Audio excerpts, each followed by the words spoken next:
Hi, I think it's 9 o'clock on the dot and we're live.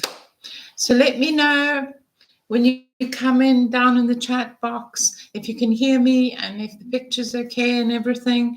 And won't you introduce yourself? Just your first name's fine and the city you're joining from, because I'm really looking forward to meeting a lot of new people this evening from all over the world. People join us from all over Europe, over America, wherever. So if you just come in, if you want to go straight up to the like box and like it, it's important to like the video just because YouTube will suggest this video to more people. And you want to send this to people, they need this information that we discuss on our vlog here on Sunday night. So welcome when you come in.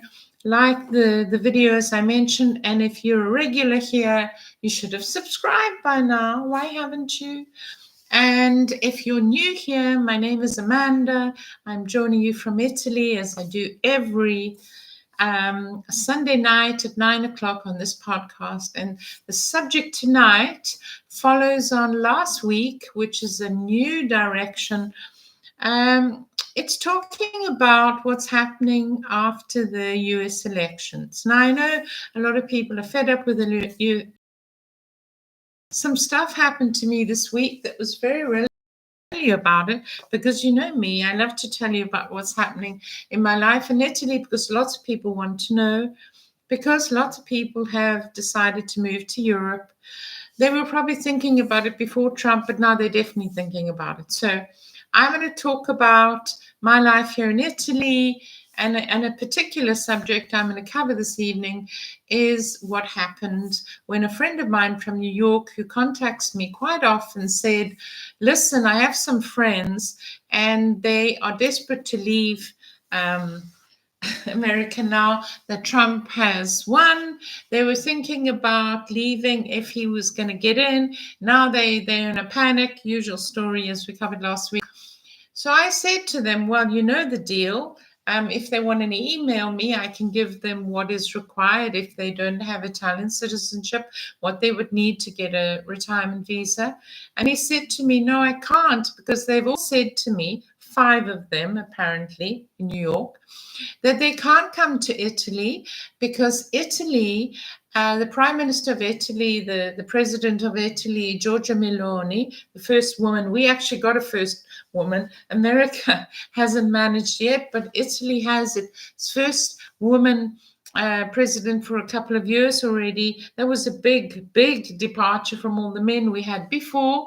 And they said to him, they can't come to Italy. They don't want to come to Italy because they say Giorgia Meloni, the president of Italy, the woman, is a clone of Trump. I was surprised. It caught me. It's not that I'm speechless, but I was. She's a clone of Trump. She's a fascist. She's Hitler, all this nonsense. And so they went to Italy. So I said, okay, well, I mean, Europe's a big place. If they have an Italian passport, maybe they can think of somewhere else. So I said, oh, I'll mention it to them. And he said to me, could you convince them? Could you give them a discussion about whether Giorgia Meloni is a fascist? And I said, first of all, I'm not a political animal. Second of all, I don't know who these people are. I don't know how much clearly they've been subject to propaganda if they believe that Giorgia Meloni, who's been possibly one of the most successful prime ministers in the last few years, we certainly had terrible ones before. I've been here 2 decades or more than 2 decades, and that whole time, most of it was Berlusconi, who was a joke throughout Europe. I mean, he was ridiculous. But anyway, whatever. The propaganda meant that these people, these Americans, are in a panic. They can't come to Italy anymore because Giorgia Meloni got in a couple of years ago. It's unbelievable. So that's what we're going to discuss tonight. It's going to be a lively discussion, so get ready. I want to hear what you have to say. Let me see what's happening down here. Oh, today I can actually read it. Janice in France. Hello. Hello from France. This is my good friend Janice, who I met. She said, I love last week's talk. I can't hear Uluma. Okay, much better. So basically, what I want to tell you, as I say, put your name down there when you come in so that I can introduce you and, well, welcome you more than anything. So Janice in France I'm going to interview. We're going to have an interview. I'm going to ask some of the questions that you always ask me about living in France. She has successfully, I won't say retired because, she's young at heart, but certainly when she retired from her teaching in America, I'm sure Janice won't mind me sharing some broad details. She very successfully has got to stay in France. There's a lot of bureaucracy there is in every country. And she's very happy outside Paris in Fontainebleau. So I'm going to go there. I was going to Lyon anyway, just before Christmas. My birthday, actually. I'm meeting some friends in Lyon. And then after that, I love the city of Lyon. I love France. But tonight isn't about France. But I want to tell you this because this is what's upcoming on the vlog. So I will then go up to Fontainebleau, meet with Janice. She's having a lovely event, a Christmas event in her apartment. You'll correct me if I'm wrong, Janice, on the chat. And so she's having lots of international people, Christmas. And then the day before, we're going to go to a Christmas Mass in Fontainebleau. So I'm quite excited. The day before is my birthday. I'll have an apartment in Fontainebleau. And Janice is going to show me around a little bit. So we'll meet in Paris and then go to Fontainebleau. So I'm super excited about that. And I want to share with you, you guys who follow me all the time, because we quite often talk about France. And I'm going to ask the questions that you always ask me. Is it easier than Italy? What's the tax situation? Some of these details I already know, but I want to have a first-hand account from someone who's done it, who, has successfully. It's a huge transition. I always say there are many reasons to change your country. One of the worst ones is what we're discussing tonight, that it's reactionary and you're just in a panic because you didn't agree with Trump or whatever. And now you decide, I've got to hive off to Europe. That's a really bad way to plan your life, because at the end of the day, you know nothing about the country. So let's say, okay, these people said they thought that Giorgia Meloni was fascist like Trump. I don't believe this for a second, by the way. As I said, we had, many horrendous Italian premiers when I first came here, and for the last 22 years. She's the first woman, and she's done a pretty good job, and most Italians are very happy with her, even though they were skeptical. But nevertheless, whether she's a woman or a man, that's immaterial. It's nothing to do with gender.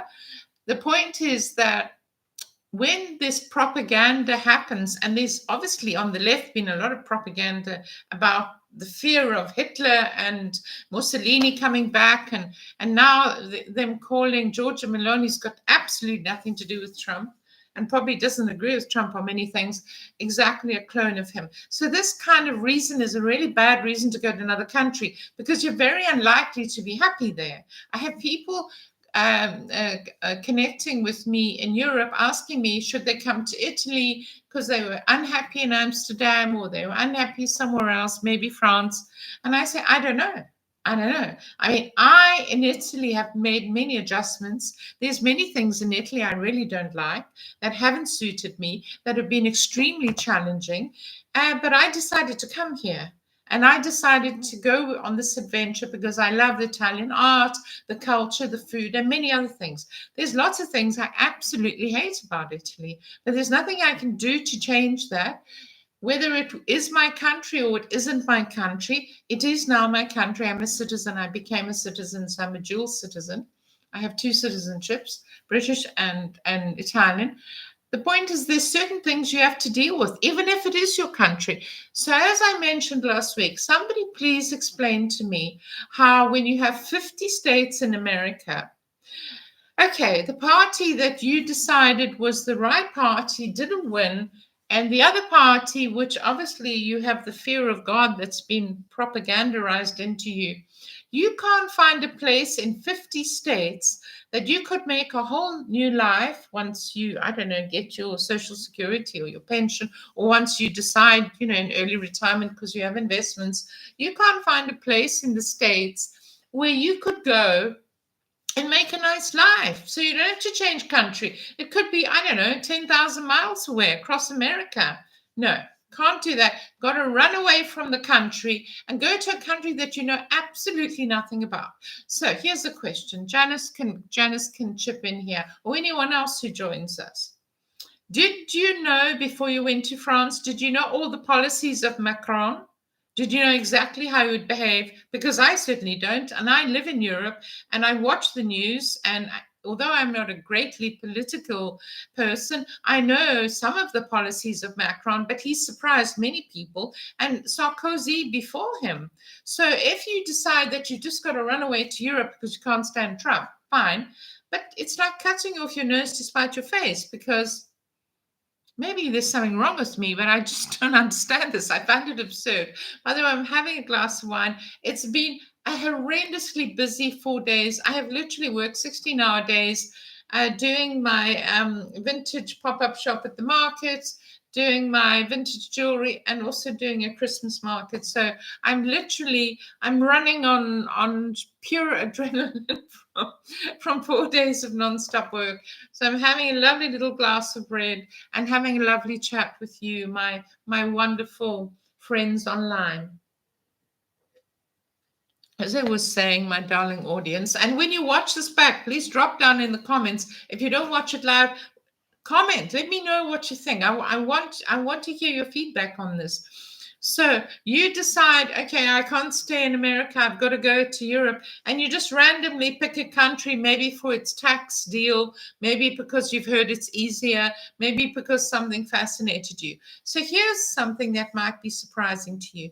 I think a very good reason to go to a new country, and perhaps Janice will agree with me or not, is if it's an adventure for you and you want to go on an adventure, that country fascinates you, maybe the architecture, maybe the culture fascinates you, and you can't help yourself. You want to go there. That's a great reason to go somewhere else.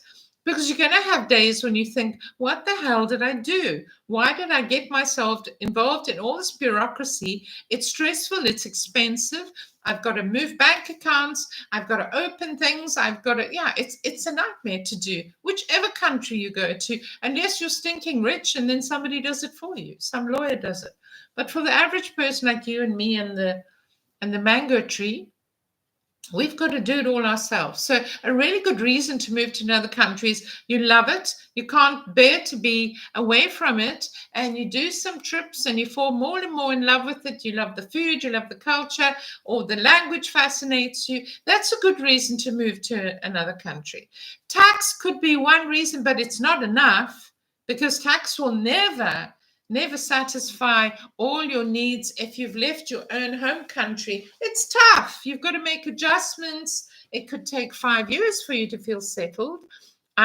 Obviously, I speak fluent Italian by now, but language is a major issue. If you can't speak the language, you're always on the out. You're always on the periphery, because when there's a big discussion, you can't put, you just can't. You don't have the ability. Slowly you pick up things as you go.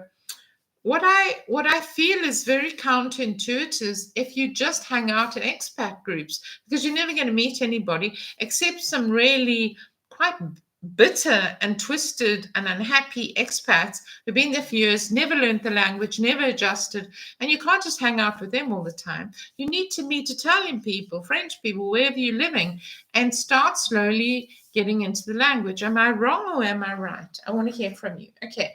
So as I said, a good reason can be that you're fascinated, you're keen on learning the language, even if it's a challenge. It could take you 10 years, could take you 5 years, doesn't matter. But if you're saying, I don't want to learn the language, I'm just going there because they have a better tax deal, I don't know, 20%, or Italy is horrendous, it's 33%. But there are certain areas in Italy where you get 7%. But even tax is not a good reason to move your whole country. You're miles away from your family. So in let's say a health emergency arises. Okay, you're in Europe. Maybe you feel it's better than the States in terms of healthcare. I don't know that it is. Depends who you are. You know, what kind of health coverage you have. So for some people, it's great. For some people, it isn't.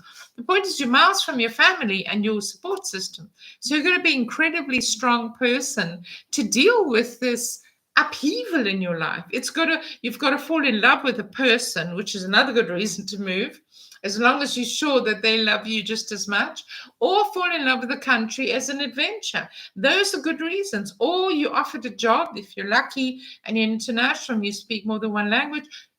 These are good reasons to move, not running away from some obscure thing that has no part in your life. As I mentioned, for the first 20 years I was here, I was under Berlusconi. He was one of the worst prime ministers, but he wasn't unlike Trump in some ways, in that he was a very good businessman, and he added a lot of boost to Italian business.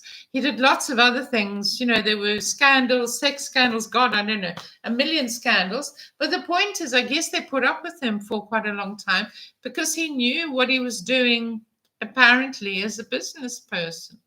So I don't know. Let's see what people have to say. Okay. Janice. Janice is very chatty tonight. Let's see what this says.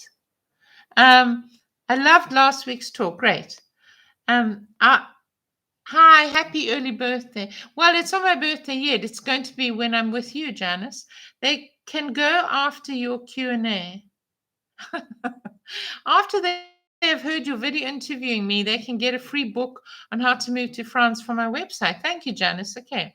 No place is perfect, she says. It has taken me almost 3 years to have a community of friends. Exactly. Claudia Conti. Hi. Claudia, where are you joining us from? Put your city in the chat box. I'm dying to hear where you're from.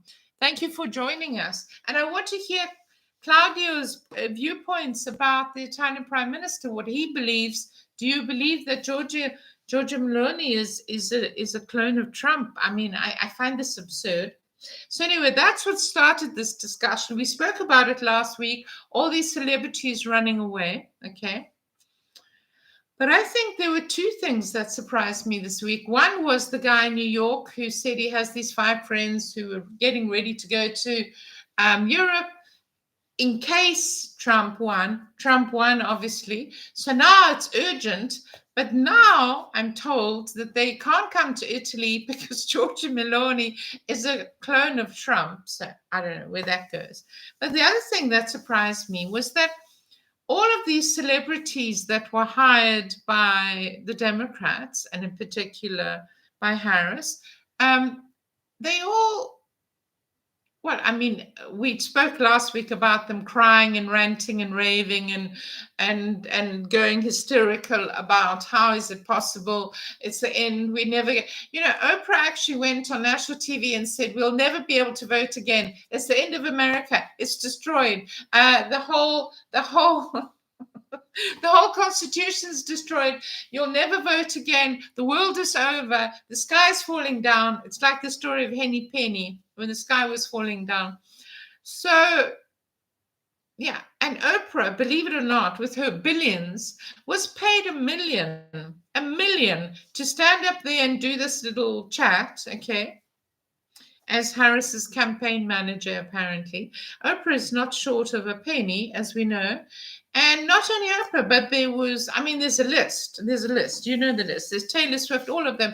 All of them. Even Eminem was paid to go there and sing the praises of a person they knew nothing about. Those of us who've been watching TV for a while knew nothing about, because, you know, apparently she wasn't very known. Nobody really knows her policies or anything about her. Most of her own life was a mystery, just that she was a DA, whatever. But here are these celebrities who have billions in the bank, and they all paid. They also paid about 200,000. By the way, I do check my facts before I let my mouth run. To have a whole studio built, a tiny thing with 2 chairs to chat to somebody for a few minutes to do an interview. They could have used any room in any government department, or even, I don't know, the White House. She's the you know, she's the vice president. No, they had to build a whole thing that cost 200,000. Imagine, 1 billion euro was the money they had to run this campaign, and now 2 million in debt. So the Harris in particular, Harris personally, not just the party, is $20 million in debt after running through €1 billion in a couple of months. I want to know how that happens because, I mean, obviously, Oprah's got a new Range Rover and God knows what else. She insists it didn't come directly to it, went to a company. Well, I don't tell the difference. I mean, a company, Harpo, is Oprah. I want to know what you think about this. I know this is controversial stuff, but let's have a discussion. This is what adults do. We have a glass of wine and we chat about things. I don't have to agree with you. You don't have to agree with me. But I want to know your viewpoint. Tell me in the comments if you watch us back later and let's have a chat. So let's see what's going on here. Let's have a quick squiz. At least this week I can see what's going on here. Okay, let's move over here. Claudia and Mark. Oh, Mark Pirato's joined us. Let me just, sorry. Okay, I'm just catching up here. Mark Piritano, saluti di Trento. Are you in Trento already? That's fantastic. I'm going to translate for those of you who can't speak Italian. Sono stufate delle politici americani. And Mark Piritano, he says, I'm an American. So Mark says he's sick and tired of the American politics. I think you're not the only one. Claudio Conti from Italy says, I'm from Leghorn, which is Livorno. I think Giorgia Meloni is just an opportunist. Okay, well, there's somebody who maybe agrees. She's just an opportunist. Can you tell us why? I don't want to get into heavy political discussion here, but I'm interested why. Okay, so I was surprised that these Americans who were supposed to run away from America immediately and then decided that they couldn't come to Italy because Giorgia Meloni is an exact clone of Trump. I don't know where that comes from. And so I said to them, well, do you know anything about the Portuguese? Because another option is often Portugal, because Portugal in the past had quite favorable taxability and all of that sort of stuff. So do you know anything about the Portuguese premier? Do you know anything about the Prime Minister of Portugal? No, nothing. They know nothing. So, okay. So you've got some propaganda about Meloni. You know nothing about the French Prime Minister or his predecessor, or the predecessor of the Portuguese government, but you're quite happy to go there. But because the American propaganda machine has told you that Giorgia Meloni is exactly like Trump, it's absurd.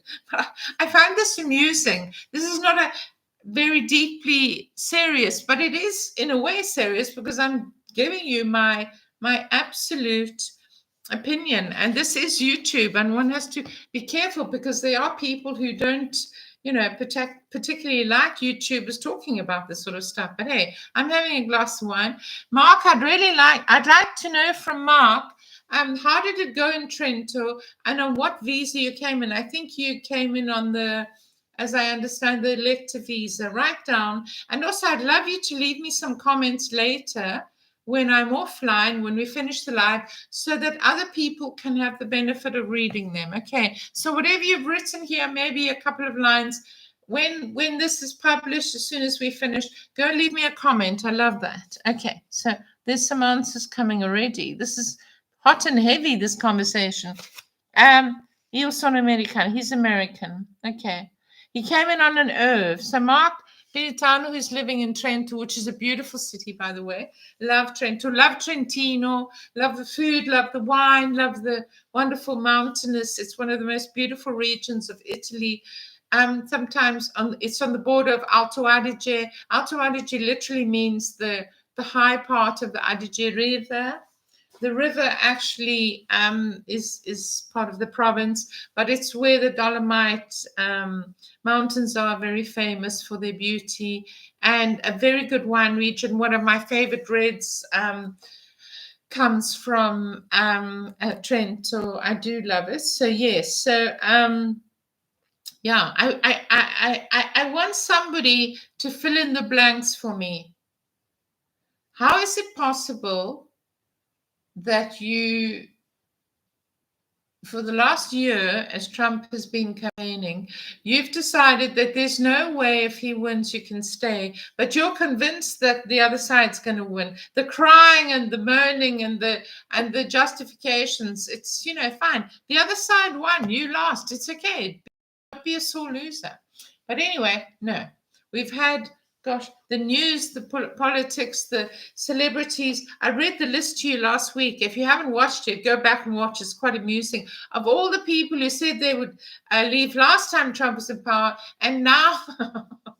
And now we, all these years later, and they still haven't left, but they're leaving again. But this time they're serious. This time we should take them serious. They're absolutely serious. They are leaving. That's it. It's over. Okay, great.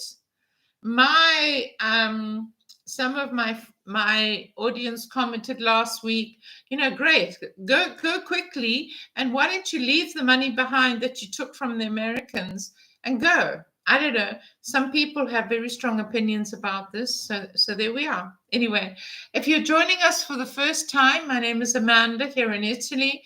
And generally, we talk about all sorts of things, living in Italy, the food, the culture, what I love, my travels.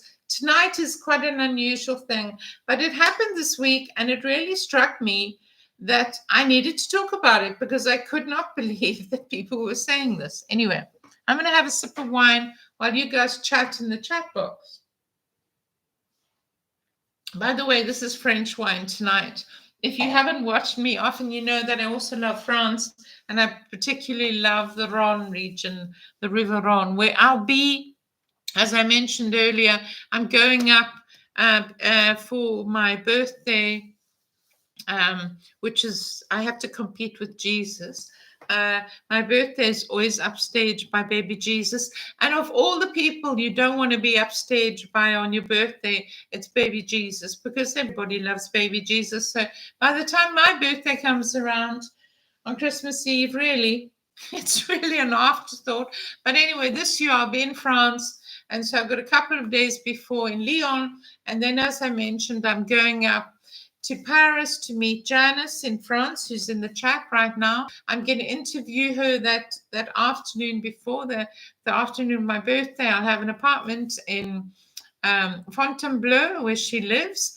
And then we're going to go to church after. And then the day following is a Christmas function at Janice's house. So I'm really looking forward to that. And I will be vlogging my trips down in Lyon, the train trip up to Paris. So if you're new to the vlog, there's lots of nice travel upcoming if you want to follow. I will do this December what I usually do in December, which is Vlogmas. So in December, and I've done this a couple of years now, maybe 2 years, I vlog every day. And that's a huge challenge, but I took this challenge a while ago, and I donate a little bit to charity, children's charities for Christmas. So that's upcoming. Some always stuff happening in my town. In Milan, when I go shopping, I show people around. So sometimes it's just a short video. Sometimes it'll go live like this. So that's upcoming the whole of December. So don't forget to watch. And if you haven't subscribed yet, I don't know why. Go and like the video right now. Come on. Right. Let's see what's being said. Mark. I live on the edge of the Centro Storico. How wonderful. I love Trento. And it has been fairly easy to get my basic life stuff set up here. I love where I live. I'm so pleased to hear this positive thing about Italy, Mark. Trento, for those of you who don't know, is it in the Trentino region, which is above Lombardia, so north. Kind of north central, northeast.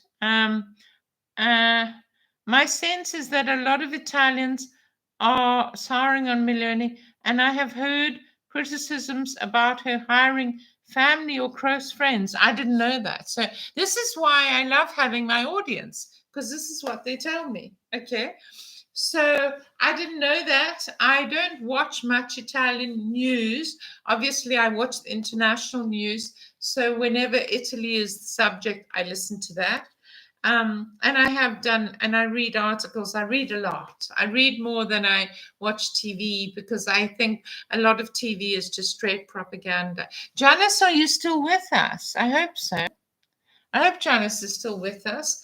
Janice, as I mentioned, I'm an interview, and she's going to give us the visa in France. They're quite similar. The Italian elective visa and the French one. There's some slight differences, but also most of the European countries that offer the elective visa, there's slight tiny differences, but more or less they're the same. You have to have a year's rent, you have to have a year's medical insurance, you have to earn a certain amount of passive income. I've covered this in other videos, so I'm not going to cover it here, but I will hook the videos up there and also the description box if you want to know exactly what you need for an elective visa for Italy, France, Spain, the countries that I cover, and Portugal. It's more or less the same, but I'll put that visa again, that video, the link to that video in the description box and also up there somewhere in the playlist. I always link the playlist, so when this video is finished and when this live's finished, or when you watch my stuff, if you're subscribing, there's a playlist of the top videos that maybe you need to start with if this is information you'd like, or you just like to be entertained about Italy. We don't always discuss a visa situation or residence situation. But as I mentioned, it just amused me this past week because I've had a constant stream of messages about the celebrities leaving and the celebrities ranting and raving and the celebrities saying the most absurd things, and the fact that €1 billion was spent on this campaign. And there's Whoopi Goldberg making extraordinary comments, and Oprah is involved. It's a whole thing. It's really a whole thing. Anyway, it is Trump. That's it. So for the next 4 years. But I was thinking about this. Let's say you've decided you can't bear Trump anymore. You've got to leave the country. You've got to run away. You've got to run away immediately. You've got to run away. It's only for 4 years. So let's say that Trump does his 4 years. He doesn't get assassinated successfully this time after 2 attempts. And then the government could change. And you've changed your whole life, gone to a country you may not like, gone to a country where you can't speak the language, and you have no idea what's going to happen after 4 years. But let's say maybe his vice gets in, J.D. Vance, and he does another 4 years. You've changed your whole life. You've literally, so you have to have some other reason to want to come to Europe. As I said earlier, if you just joined us, here are some good reasons to go to another country. You're passionate about that country. You love the culture. It's interesting and it's an adventure for you. That's a good reason to move countries. You love it. You've been on a couple of holidays or you've heard all about it. And that's an adventure. That's a good reason.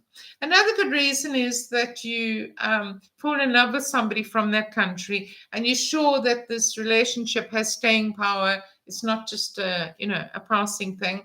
And they want you to come and experience it. And you set up a whole new life there with your new partner. That's a good reason. It may work, it may not work, but that's the case anyway, whether you go on a visa or you go on a relationship. That's number 2. Number 3 is if you're lucky enough that you speak a couple of languages and you're offered a job in a new country. That's a good reason to move countries. A good reason because you're having a tantrum and a sulk because you don't like the political movement. It's not a good reason to go country hunting, because as I've mentioned a couple of times in this video, and I'll say it again, because it keeps coming up in my mind. Do you know anything about Macron's policies in France? Do you know anything about the Portuguese, because a lot of people are running to Portugal. Do you know anything about the Portuguese government or the one before him or any of the policies? And if I ask any of these people, they just say, I don't know. Well, so why are you so worried about Giorgia Meloni then? And Spain the same. Do you know the policies of the Spanish government? Do you know about the Spanish royal family? Do you know anything about how Spain's history, if you're going to run there and live there? Because you're going to have to deal with it. It's going to be part of the fabric of the life you lead, and you can't divorce the culture from your daily life in Italy. I think Mark would agree with us, having just moved to Trento, where he said he's settled in easy and it's quite fun. Okay, great. So I love having discussions like this. I know this is going to be a busy one. I know you're going to join me after when you watch this back. Tell me in the comments what you think.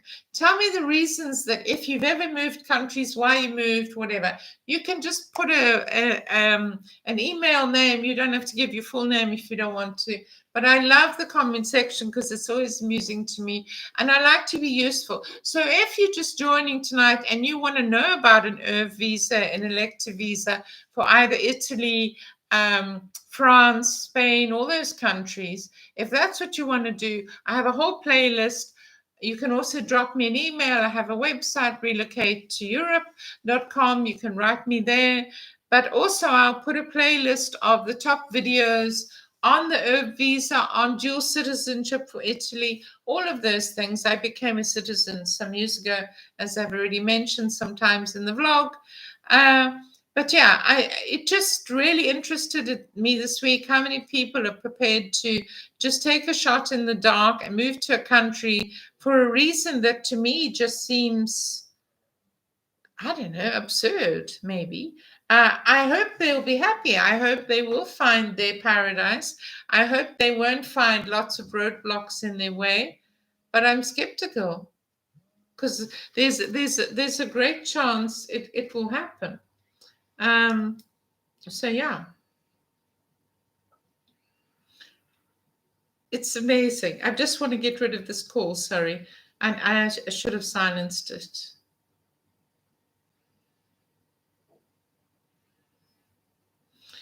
It's amazing to me the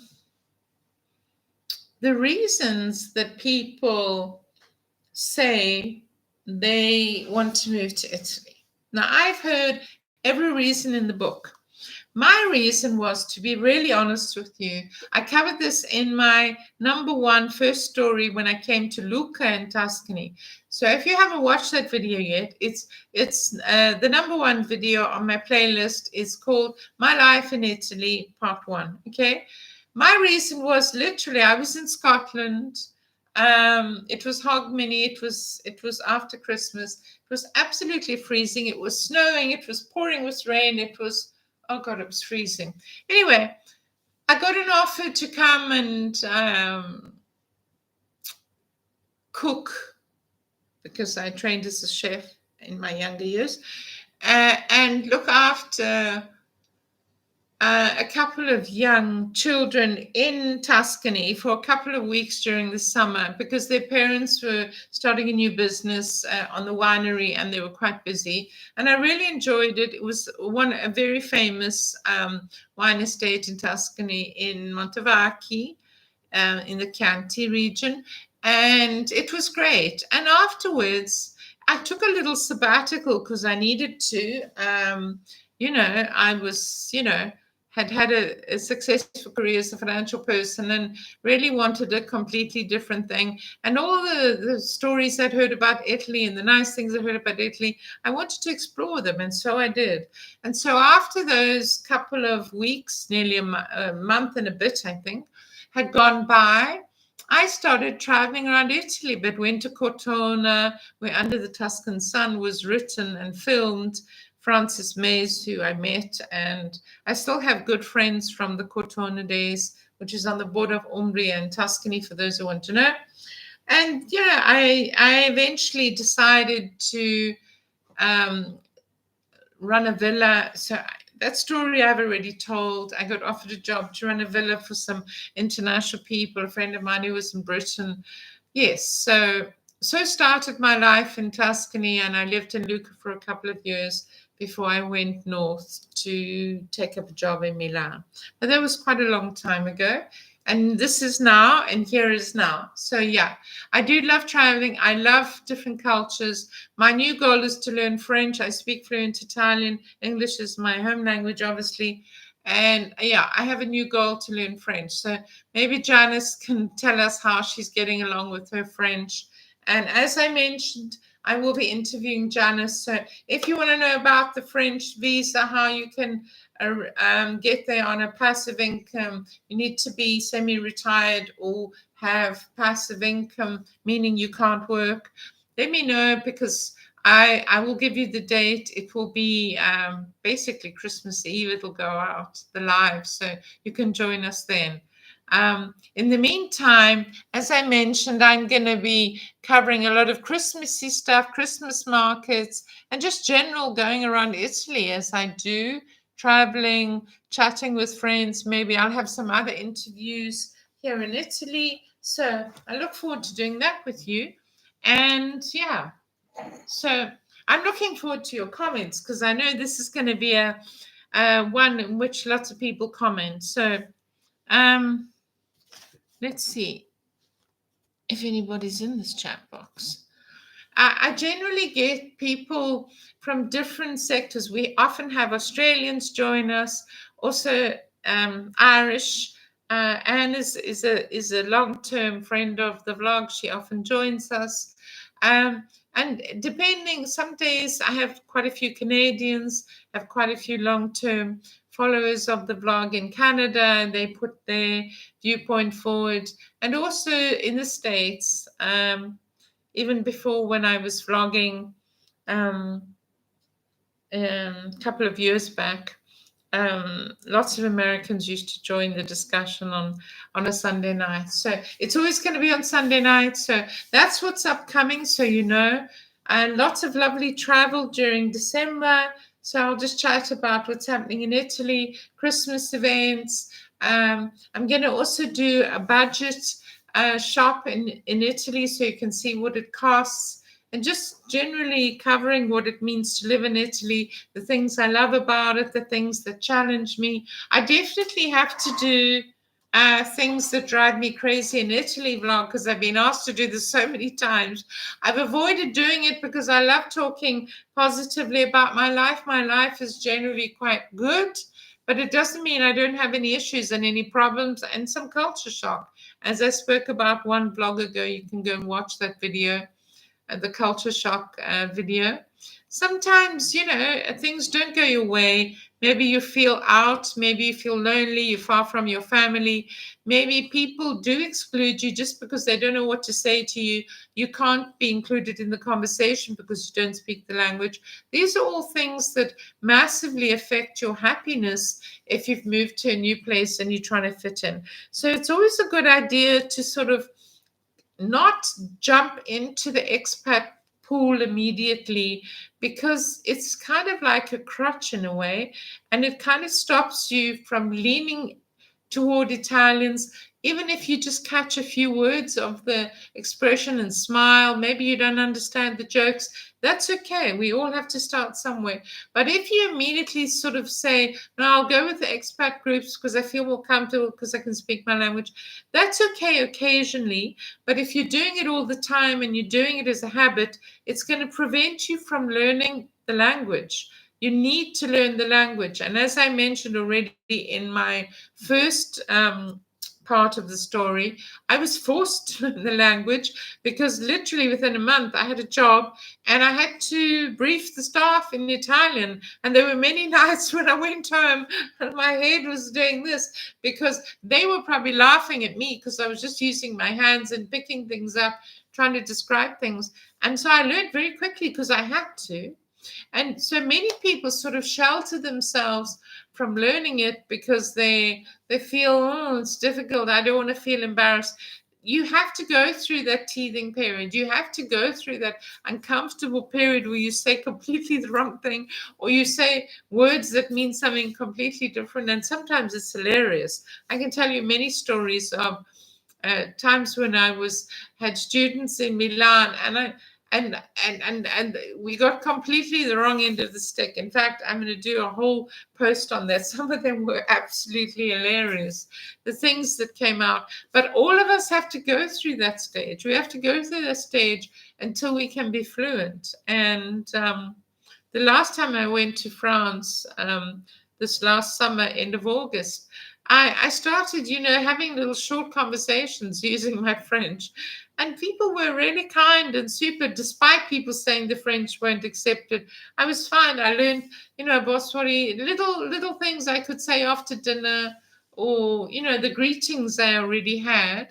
But, each time you use a phrase successfully, you build a little bit of confidence. So honestly, the one thing I would say as an advice to anybody who's going to a country in which There's a different language spoken from your own. It is the biggest barrier to settling down. It's the biggest barrier to happiness. It's the biggest barrier to successfully getting a job if you're of working age. It's the biggest barrier to feeling that you've retired in the right place, because you're going to have to pay bills. You're going to have to pay electricity bills. You might have to question your gas bill. You're going to have problems. You might have to call a plumber. You might have to see a lawyer. God forbid that you do, especially if you're in Italy. Things are going to happen. It's just, no place is just completely fluid. Yes, you can find somebody to translate for you. You can go to Google, but it's very unsatisfactory, especially if you're disputing something or questioning something or asking for something or paying for something that you need specific details on. It does take time, but the sooner you start, the sooner you get better. I always say that. Start now. Don't put it off any longer. Oh, I'll go on whatever language, Duolingo, or whatever language app you're doing. Just do it. You're surrounded by Italians if you're living in Italy. You're surrounded by French people if you're living in France. You're surrounded by Spanish people living in Spain. Listen to them, copy them, imitate them, write little phrases down that you know in your own language, but you don't know in the language you're trying to learn. I say this to people all the time, and almost every vlog we have, I repeat the same thing, because I really believe it is the key. And if I look at my friends and colleagues who've left Italy and also left Portugal when I was doing some contracts there, it was down to the language. The language isolated them. And if they track back and they look back on it, they kind of regret, maybe I should have stuck it out a bit longer and not left. The language is always the issue. Secondly, if you're American, a lot of people don't know this. It came up on the vlog a couple of weeks ago when I was doing a podcast. If you're American and you're coming here to Italy, and it's probably the same in France and Spain, I think, with driving. There's not huge differences between Europe laws. There could be slight differences. But in Italy, if you're American, you come here, your driving license is going to 100% expire after a year. You've got a year to change over. What does that mean? It means that you can't write your driving test in English, your language. You've got to do it in Italian. I think they also offer German, but if you don't speak German, well, that doesn't help. You're going to have to rewrite first your written test, and then your practical test is going to be conducted in Italian. And if you don't pass that, you don't have a driver's license, and therefore you can't hire a car, and you can't drive your own car if you have a car. And that's going to curtail your visit to Italy and what you plan to do. Let's say you decided to buy a house a little way up the hill, the lovely hill towns, but the hospital and maybe the things, post office and whatever, is down the hill. How are you going to drive there? Because suddenly you've lost your license. This derails a lot of Americans that I've helped come to Italy. I've said to them, you're going to have to redo your license. Do you know that? It doesn't matter well, it does matter when suddenly you can't drive a car after 1 year because you're waiting to learn the language, or you just, you can't find your way to rewrite your language. There's no way around this. People always say to me, yes, but it's Italy. Can't I just bribe somebody? Can't I pay somebody? Yeah, well, I mean, yeah, it's possible. I don't know. I've never bribed anybody because I wouldn't know where to start. I really wouldn't. The point is you need it, and there's no way around it. And a lot of people don't know that. So that's a very important thing. Other thing is the Italian job market. People often say, yes, I'll come on an ERV visa. I've got my little investments. Maybe I'll just trade my investments online. Well, look, you could probably get away with trading a few investments online. But eventually you're going to have to get dividends, and you have to have a bank account if you're living here. And eventually it's going to catch up with you. Remember, when you come to Italy, you are taxed on your worldwide income, not just the stuff you've told the Italians about. You are taxed on your worldwide income. And probably Mark could fill you in a bit about that in the comments when we finish this video.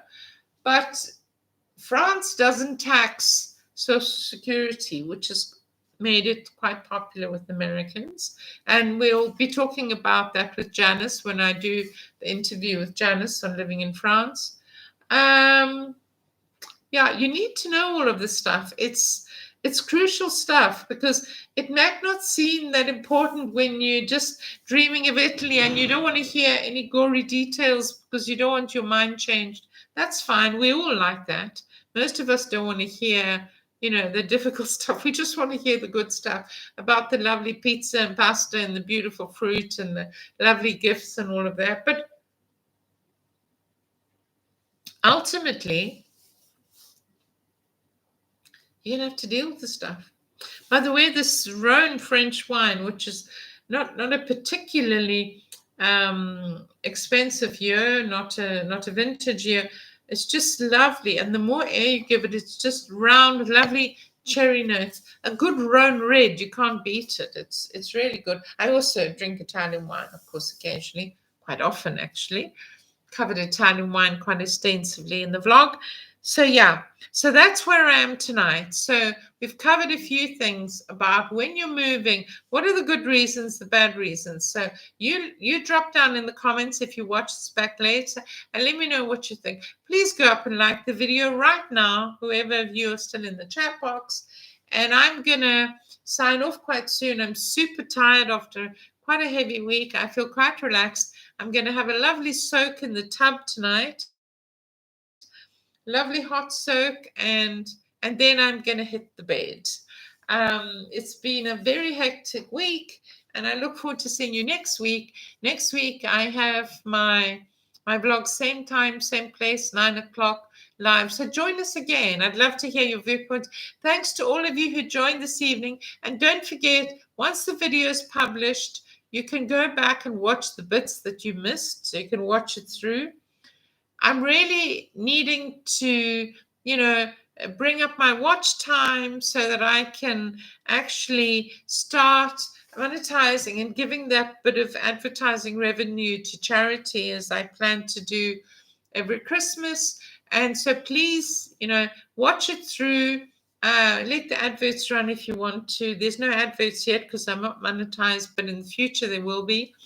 And yeah, I really appreciate all your support and I really love the participation. And thank you, Janice, for joining us, and Mark and Carlo and everyone else who joined in tonight. See you down in the comments. Go and like the video and see you down in the comments. Thank you so much for joining from Italy, from Amanda here. Chin chin, and see you on the next one. Thanks for joining. Thanks so much for joining. See you on the next one.